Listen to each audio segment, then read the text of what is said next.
لله رب العالمين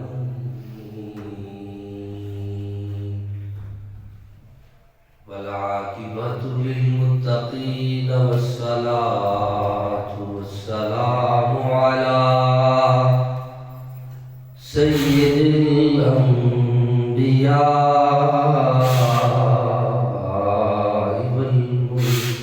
والمرسلين أما بعد فأعوذ بالله من الشيطان الرجيم بسم الله الرحمن الرحيم لا أقسم بهذا البلد صدق الله مولانا العظيم وبلغنا رسوله النبي الكريم الأمين إن الله وملائكته يصلون على النبي يا أيها الذين آمنوا صلوا عليه وسلموا تسليما الصلاة والسلام عليك يا سيدي يا رسول الله وعلى آلك وأصحابك يا حبيب الله الصلاة والسلام عليك يا رحمة للعالمين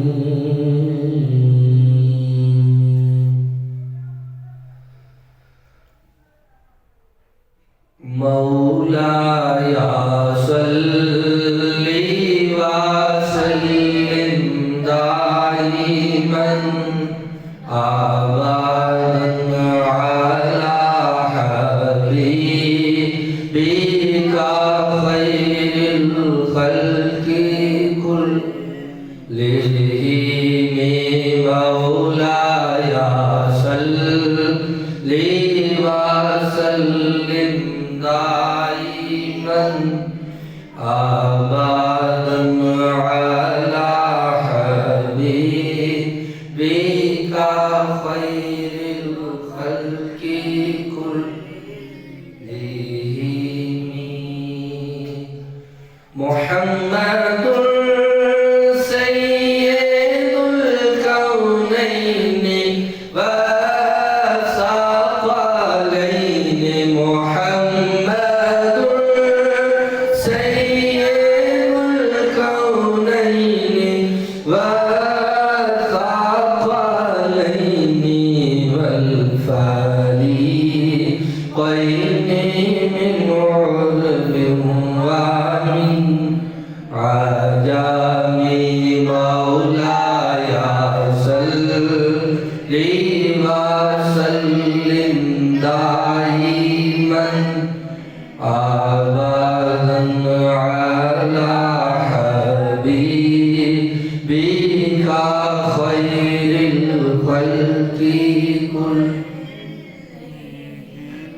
الحمد لله منشئ الخلق من عدم الحمد لله منشئ الخلق من عدم الحمد لله منشئ الخلق من عدم ثم الصلاة على المختار في القدام مولاي صل وسلم دائما أبدا على حبيبك حبيبك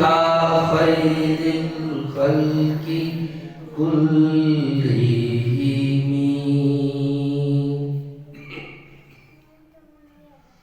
يا صاحب الجمال ويا سيد البشر من وجهك المنير لقد نفر القمر لا يمكن الثناء كما كان حقه بعد خدا بزرگ تو یہ قصہ مختصر.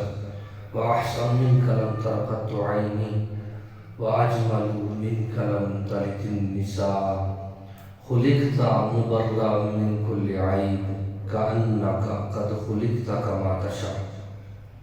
اللہ تعالیٰ کی حمد و ثنا کے بعد حضور نبی اکرم شفیع معظم نور مجسم جان کائنات منبع کائنات روح کائنات تخلیق وجہ کائنات احمدی مجتبی جناب حضرت محمد مصطفیٰ صلی اللہ علیہ وآلہ وصحبہ وبارک وسلم کی بارگاہ بکس پناہ میں ہدیہ درود و سلام کے بعد آج ہم جماعت المبارک کی سعادت منگڑیوں کے اندر بابرکت لمحات کے اندر اس موضوع پر کشائی کریں گے. وہ ہے شان صحابہ و شان اہل بیت.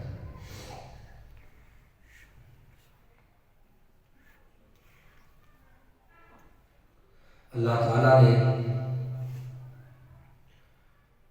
اہل بیت کو بھی بڑی شانوں سے نوازا ہے اور اصحاب رسول صلی اللہ علیہ وآلہ وسلم ان کو بھی بڑی عظمتوں سے بڑی رفعتوں سے نوازا ہے.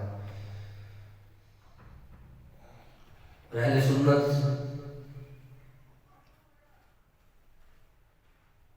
ان کا شمار ان لوگوں میں ہے جو نسبت کی بھی قدر کرتے ہیں اور اہل بیت ہوں یا اصحاب رسول دونوں کی نسبت نبی رحمت علیہ السلام سے ہے. ہم اہل بیت کے بھی محبت کرنے والے ہیں اور اصحاب رسول صلی اللہ علیہ وسلم کے بھی غلام ہیں کیونکہ دونوں کی نسبت مصطفیٰ کریم صلی اللہ علیہ وسلم سے ملتی ہے. اور اللہ تعالیٰ نے قرآن مجید کے اندر نسبتوں کا بھی ذکر فرمایا.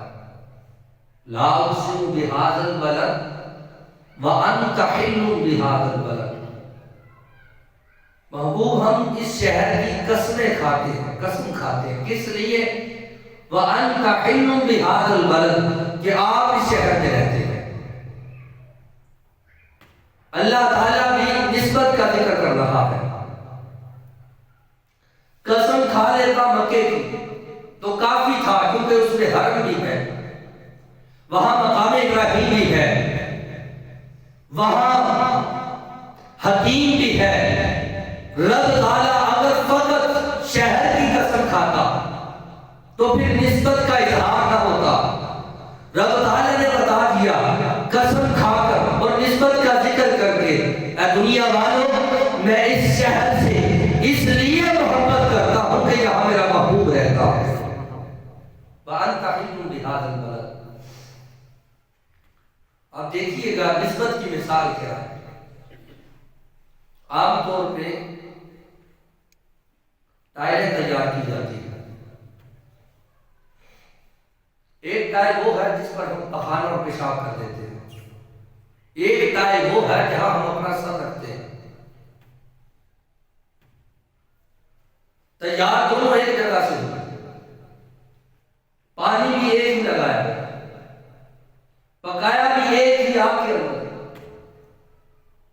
مگر دیکھیے گا ایک ٹائل وہ ہے جس پر ہم پیشاب کر رہے ہیں. ایک ٹائل وہ ہے جہاں ہم اپنا سر رکھ رہے ہیں. فرق کس کا ہے؟ نسبت کا. ایک باغ کے اندر لگی ہے اور دوسری مسجد میں لگی ہے. فرق نسبت کا ہے. لگی دونوں تیار بھی ایک جگہ سے ہوئی، پانی بھی ایک تھا، فرق یہ تھا کہ یہ اللہ کے گھر میں لگی ہے، وہ پخانے کی جگہ پر لگی ہے۔ نسبت کا فرق ہوا جس کی وجہ سے ہم اس کا احترام کرنے لگے۔ اس کی نسبت اللہ کے گھر سے ہوئی، مسجد سے ہوئی، ہم اس کا احترام کرنے لگے۔ اور اسی طرح آپ دیکھتے ہیں کہ اکثر گھر کے اندر کپڑا خریدا جاتا ہے، کپڑا خرید کر گھر میں لایا جاتا ہے تو کچھ کپڑے کے جو ٹکڑے ہوتے ہیں وہ ایسے ہوتے ہیں جن سے ہم اپنے جوتے بھی صاف کر لیتے ہیں، اس لیے کہ وہ ہم نے اضافی رکھے ہوتے ہیں کہ ہم ان سے جوتے صاف کر لیتے ہیں، مگر وہی کپڑا اسی دکان سے خریدا گیا، قیمت بھی ادا کی گئی۔ یہاں یہ ہے کہ جوتے کو صاف کرنے والے کپڑے کو ہاتھ لگایا تو ہاتھ دھونے پڑے، اور اسی دکان سے خریدا، اسی قیمت سے خریدا ہوا ایک کپڑا جس کا ہم نے غلاف تیار کر دیا، کہ جس کے اندر ہم نے قرآن پاک رکھا ہے، وہ بھی کپڑا ہے، یہ بھی کپڑا۔ نسبت کا فرق ہے، خریدا بھی اسی دکان سے، قیمت بھی اتنی دی۔ ایک کپڑا وہ ہے جس کو ہاتھ لگے تو ہاتھ دھونے پڑتے ہیں، دوسرا کپڑا وہ ہے جس کو ہاتھ لگانے سے پہلے ہاتھ دھونے پڑتے ہیں، اس لیے کہ اس کی نسبت گندگی سے ہو گئی اور اس کپڑے کی نسبت قرآن سے ہو گئی۔ ہم نے غلاف کو بھی چھونا چاہا تو اپنے ہاتھوں کو دھویا۔ تو گویا اہل سنت نسبتوں کا حیا کرتے ہیں، نسبتوں کی قدر کرتے ہیں۔ اسی طرح اہل بیت رسول ہوں یا اصحاب رسول، صحابی میرے بھی ہے، آپ کے بھی ہے، صحبت میں بیٹھنے والے کو صحابی کہتے ہیں۔ آپ کے دوست یار جو ہے کہ آپ کے صحابی ہیں، آپ کے دوست یار آپ کے صحابی ہیں۔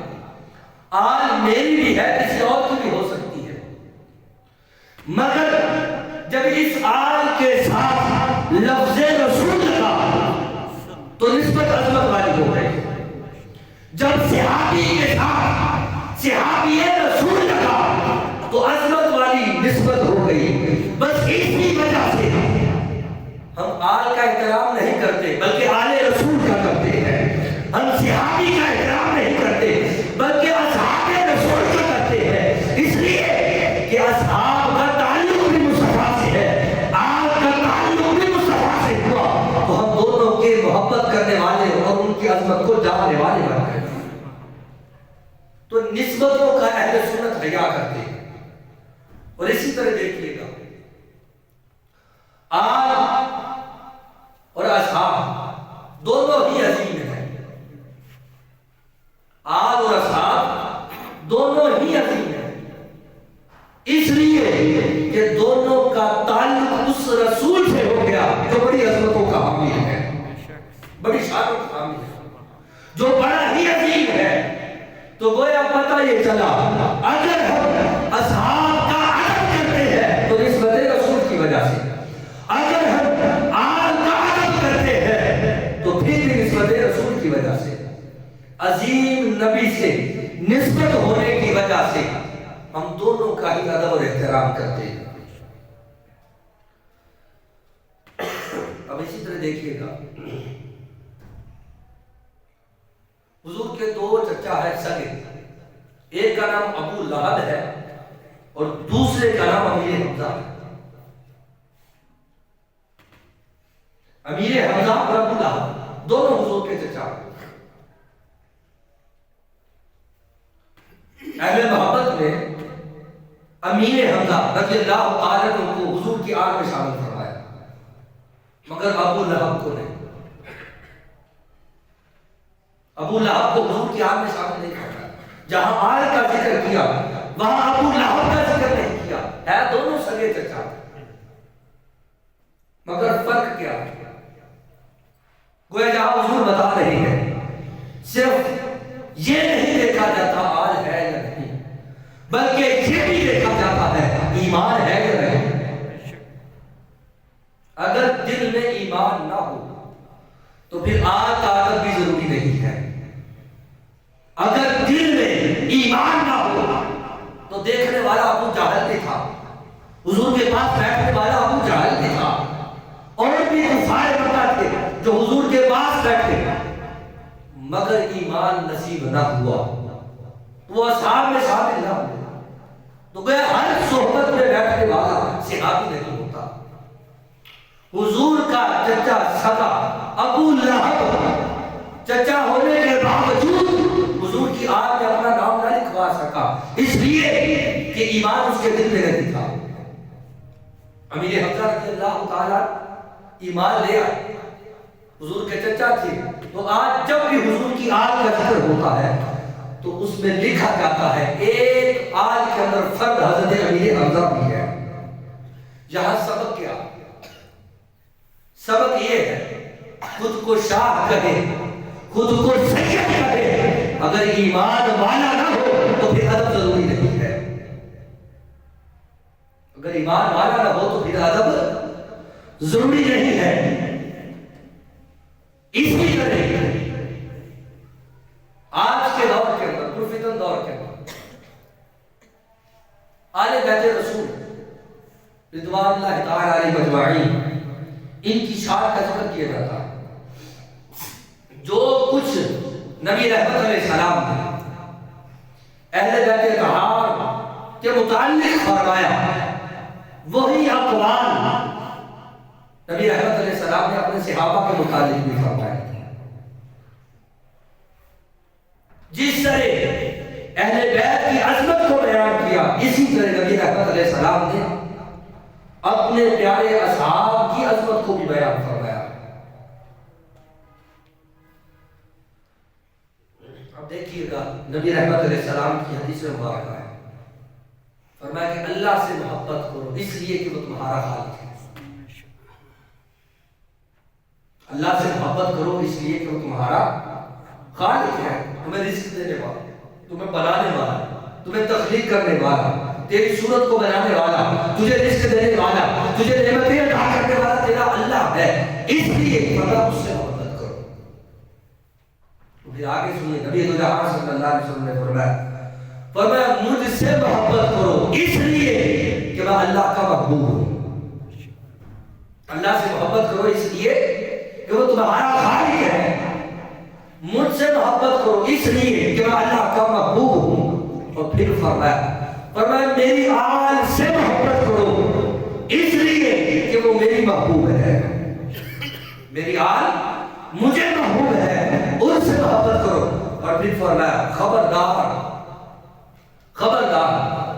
میرے صحابہ کے متعلق اللہ سے ڈرتے رہنا.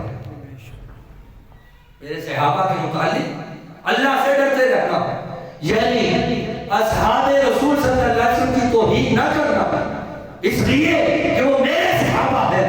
اہل بیت اطہار ہو یا اصحاب رسول, دونوں کی نسبت مصطفیٰ سے ہے, لہذا ان کا احترام اور محبت دل میں سجا کے رکھنا.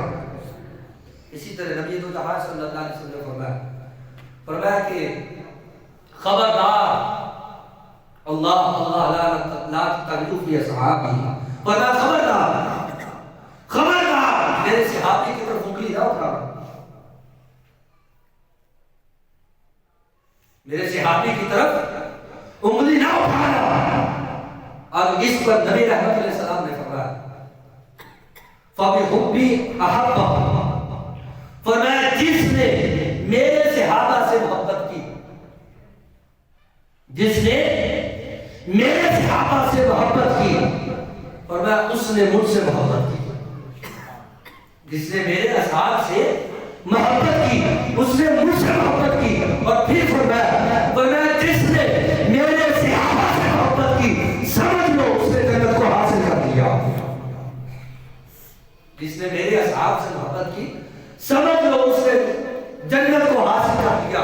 اور پھر اس سے آگے فرمایا جس نے میرے صحابہ سے بغض رکھا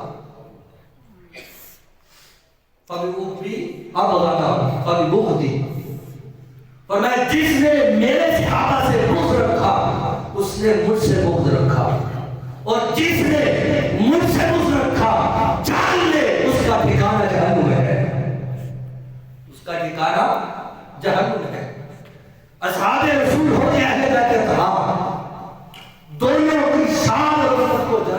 میرے لیے اور آپ کے لیے ضروری ہے، اور ان کا کو احترام کرنا۔ اور اسی طرح نبی رحمت علیہ السلام نے جو اپنی آل کے متعلق فرمایا وہی اپنے اصحاب کے متعلق فرمایا۔ نبی رحمت علیہ السلام نے فرمایا میرے حسن اور حسین رضوان اللہ تعالی علیہ اجمعین، فرمایا یہ دونوں جنتی نوجوانوں کے سردار ہیں، جنتی نوجوانوں کے سردار ہیں۔ راوی حضرت علی المرتضیٰ شیر خدا رضی اللہ تعالی دوسری حدیث مبارکہ، اور اس روایت کو 5 اصحاب نے بیان فرمایا، جن میں سے ایک کا نام حضرت علی المرتضیٰ شیر خدا رضی اللہ تعالی مسند احمد کی حدیث مبارکہ ہے۔ حضرت علی المرتضیٰ شیر خدا رضی اللہ تعالی فرماتے ہیں ایک مرتبہ ابو بکر و عمر دونوں میرے پاس آ رہے تھے، میں حضور کی بارگاہ میں بیٹھا ہوا تھا، میرے کریم آقا نے دونوں کو دیکھ کر فرمایا اے علی مرتضیٰ سنو، یہ دونوں شخص آ رہے ہیں، یہ جنتی بوڑھوں کے سردار ہیں۔ یہ جو دونوں شخص آ رہے ہیں ابو بکر و عمر، یہ جنتی بوڑھوں کے سردار ہیں۔ یہ میرے کریم آقا صلی اللہ علیہ وسلم نے ارشاد فرمایا۔ 5 اصحاب نے اس حدیث کو بیان فرمایا اور نقل کر کے آگے بیان کیا، جن میں سے ایک کا نام حضرت علی المرتضیٰ شیر خدا رضی اللہ تعالیٰ عنہ ہے۔ اور اسی طرح نبی دو جہاں صلی اللہ علیہ وسلم نے فرمایا حسین منی وانا من، الحسن منی وانا من، علی منی وانا من، فرمایا حسن مجھ سے میں حسن سے ہوں، حسین مجھ سے میں حسین سے ہوں، علی مجھ سے اور میں علی سے ہوں۔ آگے حدیث مبارکہ سنیے، نبی دو جہاں صلی اللہ علیہ وسلم نے فرمایا ابو بکر مجھ سے ہے میں ابو بکر سے ہوں، ابو بکر مجھ سے ہے میں ابو بکر سے ہوں۔ جہاں نبی دو جہاں صلی اللہ علیہ وسلم اہل بیت کا ذکر فرما رہے ہیں، اسی مقام پر اصحاب رسول صلی اللہ علیہ وسلم کی شان کو بھی بیان فرما رہے ہیں۔ اسی طرح ایک حدیث مبارکہ ہے، نبی دو جہاں صلی اللہ علیہ وسلم نے فرمایا حسن اور حسین آپ نے ان کے لیے دعا فرمائی، فرمایا مولا میں ان سے محبت کرتا ہوں، میں ان دونوں شہزادوں سے محبت کرتا ہوں، مولا تو بھی ان سے محبت فرما، مولا تو بھی ان سے محبت فرما۔ نبی دو جہاں صلی اللہ علیہ وسلم نے دعا فرمائی۔ اور اب آگے سنیے حضرت ابو بکر صدیق رضی اللہ عنہ کے متعلق جو ارشاد فرمایا ابو بکر وہ ہے پوری امت پر واجب ہے کہ ابو بکر سے محبت کرے، پوری امت پر واجب ہے کہ ابو بکر سے محبت کرے، اور فرمایا پوری امت پر واجب ہے کہ ابو بکر کا شکر ادا کرتا رہے، اس لیے کہ آپ پہلے مسلمان، بڑوں میں پہلے مسلمان ابو بکر صدیق، بچوں میں پہلے مسلمان علی المرتضیٰ۔ حضرت ابو بکر صدیق رضی اللہ تعالیٰ عنہ آپ کی شان اور مقام بہت زیادہ ہے۔ اور اسی طرح نبی دو جہاں صلی اللہ علیہ وسلم نے حضرت جبیر بن مطعم، یہ حضور کے ایک صحابی ہیں، انہوں نے ایک روایت کو نقل فرمایا، کہتے میں ابھی مسلمان نہیں تھا، کہ ابھی ایمان نہ لایا تھا، تو میں شام تجارت کی غرض سے گیا، میں وہاں پہنچا تو کچھ گاؤں کے لوگ مجھے کہنے لگے تم مکے سے آئے ہو تو ہمیں تم سے ایک بات معلوم کرنی ہے۔ حضرت جبیر کہتے ہیں میں نے کہا کیا معلوم کرنا ہے؟ تو وہ شام کے لوگ کہنے لگے سنا ہے مکے کے اندر کسی شخص نے نبی ہونے کا دعویٰ کیا، کسی نے اعلان نبوت کیا۔ تو حضرت جبیر کہتے ہیں ہاں ایک شخص نے کیا ہے، مکے کے اندر ایک شخص نے اعلان نبوت کیا ہے، مگر تم یہ کیوں پوچھ رہے ہو؟ جبیر بن مطعم کہتے ہیں وہ شخص جو اہل کتاب تھے مجھے ساتھ لے گئے اور کہنے لگے ہمارے ساتھ چلو، ہم ان کے ساتھ گئے، انہوں نے ایک کمرے کے اندر کچھ تصویریں بنائی ہوئی تھی،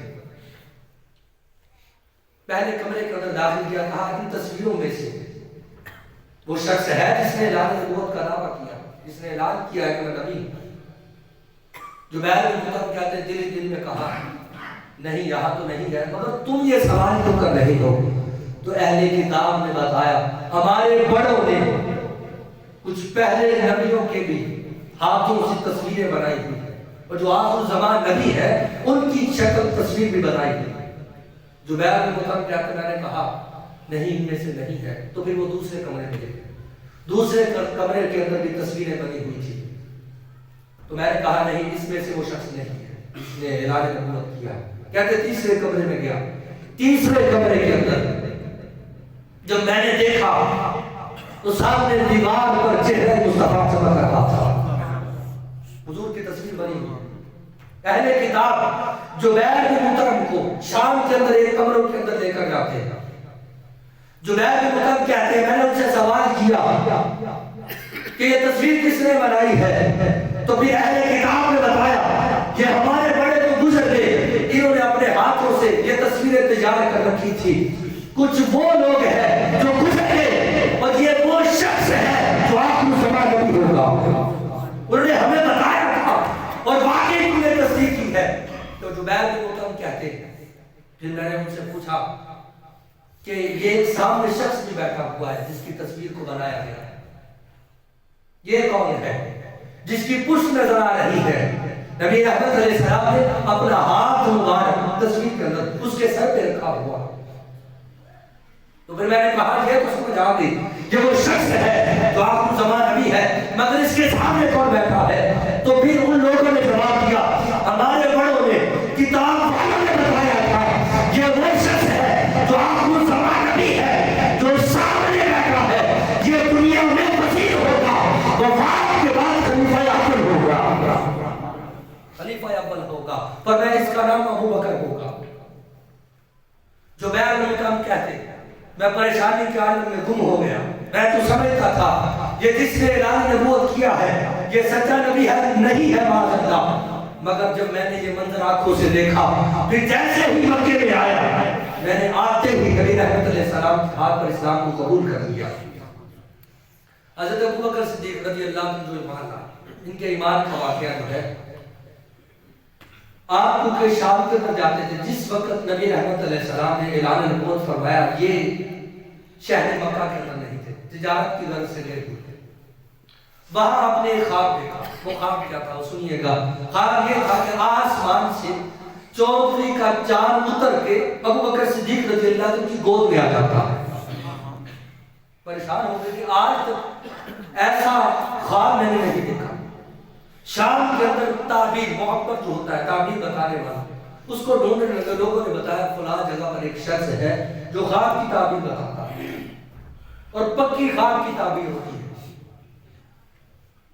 حضرت ابو بکر صدیق رضی اللہ عنہ شخص کے پاس گئے، وہ جا کر کہنے لگے مجھے ایک خواب آیا ہے، میں اس کی تعبیر پوچھنا چاہتا ہوں۔ خواب یہ ہے کہ میں نے خواب میں دیکھا آسمان سے ایک چاند اترا اور اپنی گود میں آیا۔ سیدنا ابو بکر صدیق رضی اللہ تعالیٰ جب یہ خواب بتاتے ہیں تو وہ پوچھنے والا سوال کرتا ہے، تعبیر کہتا، تعبیر بتانے والا کہتا بتا تو کہاں سے آیا؟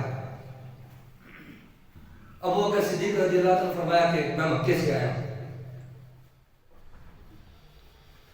پھر دوسرا سوال کیا تمہارا نام کیا ہے؟ تو کہا ابو بکر۔ تو تعبیر بتانے والے نے بتایا، محبت نے کہا اے ابو بکر سن، یہ جو خواب کی تعبیر ہے وہ یہ ہے کہ القریب مکے کے اندر آخر زمان نبی اعلان نبوت کرنے والے ہیں، تو ان کا خلیفہ بنے گا، یہ اس خواب کی تعبیر ہے۔ ابو بکر صدیق رضی اللہ تعالیٰ جب مکے میں واپس آتے واپس آ کر پتہ چلتا ہے، لوگوں نے بتایا ابو بکر جو تیرا یار تھا حضور کے بچپن کے یاروں میں جس کا نام شامل ہے وہ ابو بکر صدیق رضی اللہ تعالیٰ۔ مکے والوں نے کہا اے ابو بکر وہ جو تیرا یار تھا محمد صلی اللہ علیہ وسلم اس نے نبی ہونے کا اعلان کر دیا۔ حضرت ابو بکر صدیق رضی اللہ تعالیٰ آپ فوراً نبی رحمت علیہ السلام کی بارگاہ میں گئے، عرض کی یا رسول اللہ علیہ وسلم میں نے سنا ہے کہ آپ نے نبی ہونے کا دعویٰ کیا۔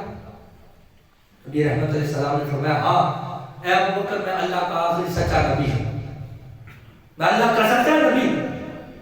تو ابو بکر صدیق رضی اللہ عنہ نے معجزے طلب نہیں کیے بلکہ ایک سوال کیا، عرض کی یا رسول اللہ علیہ وسلم ہر نبی کوئی نشانی لاتا ہے، آپ بھی کوئی نشانی لے کر آئے۔ نبی رحمت علیہ السلام نے یہ نہیں فرمایا کہ مجھ پہ وحی اتری، میں غار حرا میں تھا۔ اعلان نبوت اسی وقت ہوا جب پہلی وحی کا نزول ہوا۔ کوئی جواب نہیں دیا، بلکہ نبی دو جہاں صلی اللہ علیہ وسلم نے جو جواب دیا، فرمایا ابو بکر مجھ سے نشانی مانگتے ہو، شام کے اندر جو خواب دیکھا ہے اس سے بڑی بھی کوئی نشانی ہو سکتی ہے، اس سے بڑی بھی کوئی نشانی ہو سکتی ہے۔ سیدنا ابو بکر صدیق رضی اللہ عنہ نے جب یہ بات سنی، فوراً نبی رحمت علیہ السلام کا کلمہ پڑھا، نبی رحمت علیہ السلام پر ایمان لے آئے۔ سیدنا ابو بکر صدیق رضی اللہ تعالیٰ کی آجزی کا ایک واقعہ، نبی رحمت علیہ السلام نے ایک مرتبہ اصحاب سے فرمایا، یہ مختلف طرق سے مختلف انداز سے روایات ہیں۔ ایک روایت یہ ہے کہ نبی رحمت علیہ السلام نے اپنے اصحاب کے اندر بیان فرمایا میرے پیارے صحابہ، اللہ تعالیٰ کو 360 خوبیاں بہت پسند ہیں، 360 خوبیاں بہت پسند ہے۔ فرمایا اگر ان میں سے ایک خوبی بھی کسی شخص کے اندر ہو، اللہ تعالیٰ اسے جنت عطا فرمائے گا، اللہ تعالیٰ اسے جنت عطا فرمائے گا۔ سیدنا ابو بکر صدیق رضی اللہ تعالیٰ اسی محفل کے اندر موجود تھے۔ حضرت ابو بکر صدیق رضی اللہ عنہ تھے، اٹھ کر نبی رحمت علیہ السلام کے پاس گئے، عرض کرنے لگے یا رسول اللہ علیہ وسلم، مجھ ابو بکر کے اندر ان 360 خوبیوں میں سے کوئی ایک بھی خوبی پائی جاتی ہے، کوئی ایک خوبی جو 360 ہے کہ اگر ایک پائی جائے تو اللہ تعالیٰ جنت عطا کرتا ہے۔ یا رسول اللہ علیہ وسلم، ابو بکر کے اندر کوئی ایک خوبی ہے۔ نبی دو جہاں صلی اللہ علیہ وسلم نے ارشاد فرمایا، ابو بکر صدیق کا ہاتھ پکڑا، گلے سے لگایا اور اپنے بازو میں لے کر فرمایا، ابو بکر ایک نہیں بلکہ 360 خوبیاں اللہ تعالیٰ نے تیرے اندر جمع فرما دی ہے، 360 خوبیاں اللہ تعالیٰ نے تجھے عطا فرمائی ہے۔ سیدنا ابو بکر صدیق رضی اللہ عنہ کا مقام بہت اعلیٰ اور بہت عرفہ ہے، مگر وقت کے اندر آپ دیکھیے گا حدیث مبارکہ کا بیان کی جاتی ہے، اہل بیت اطہار کی شان بھی بیان ہوتی ہے اور کرنی چاہیے بھی، محبت بھی کرنی چاہیے، مگر یاد رکھیے گا اصحاب رسول یہ بھی حضور کے ہیں، اہل بیت اطہار یہ بھی رسول کے ہیں، اس لیے کہ ہم لوگ اہل نسبت ہیں، نسبت والوں کا حیا کرتے ہیں، اہل بیت اطہار ہو یا اصحاب رسول ہو، جب لفظ رسول آ گیا حضور سے نسبت ہو گئی، بات ختم ہے۔ اور یاد رکھیے گا میں جس نے کہا کہ حضور کے دو چچا ہیں، ایک امیر حمزہ اور دوسرا ابو لہب، ایک امیر حمزہ اور دوسرا ابو لہب ہے۔ حضرت امیر حمزہ رضی اللہ عنہ جب بھی حضور کی آل لکھی جاتی ہے، آل کا تذکرہ ہوتا ہے تو حضرت امیر حمزہ کا نام لکھا جاتا ہے، ابو لہب کا نہیں، ابو لہب کا نہیں۔ ابو لہب حضور کا سگا چچا ہے مگر آل میں شامل نہیں ہوا۔ سبب کیا ہے؟ اگر آل ہو جن میں ایمان نہ ہو عقیدت کی ضروری نہیں ہے، اگر آل ہو دل میں ایمان نہ ہو تو اس کے لیے عقیدت ضروری نہیں ہے کہ آپ اس کا ادب اور احترام کریں۔ دل میں ایمان ہو اور پھر آل رسول بھی ہو تو سونے پر سہاگا ہے۔ اگر دونوں شامل ہوں، یہ بات یاد رکھیے گا، خود کو شاہ اور سید کہہ کر اہل بیت اطہار کی شان بیان کرنے والے لوگ ہمارے درمیان موجود ہیں، اور اصحاب رسول صلی اللہ علیہ وسلم اور معاذ اللہ اپنی زبان درازیاں کرنے والے نبی رحمت علیہ السلام نے ارشاد فرمایا، خبردار میرے صحابہ کے بارے میں اللہ سے ڈرتے رہنا، میرے اصحاب کے بارے میں اللہ سے ڈرتے رہنا۔ اللہ تبارک و تعالیٰ مجھے اور آپ کو اہل بیت سے محبت کرنے والا اور اصحاب رسول صلی اللہ علیہ وسلم کے در کا غلام بنائے۔ آمین۔